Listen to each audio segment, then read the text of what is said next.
Et oui, même en croisant les sources, on ne peut pas franchement dire que la situation s'améliore. Concernant l'emploi, le taux de chômage se stabilise alors que le nombre de chômeurs, lui, augmente. Une situation qui peut paraître étrange, mais qui est en fait très simple. C'est simplement parce qu'il y a de plus en plus de Vendéens actifs dans le département et que donc 8% de 250 000 personnes, par exemple, fait forcément plus que 8% de 200 000 personnes. Quant à l'endroit pour trouver du travail, pas de véritable changement. Il vaut toujours mieux habiter du côté des Herbiers que du côté des Sables d'Olonne.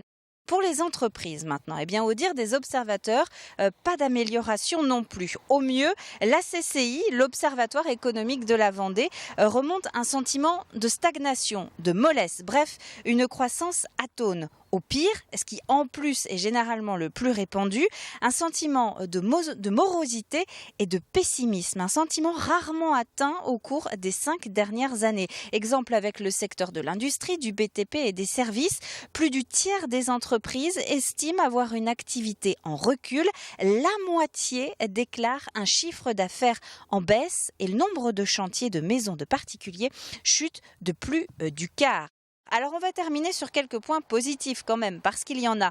D'une part, l'intérim, il permet de rebooster le nombre d'emplois disponibles. C'est temporaire, c'est vrai, mais c'est déjà ça. Et puis le nombre d'immatriculations de voitures neuves qui augmente, car qui dit tout simplement plus de Vendéens, dit forcément plus de conducteurs.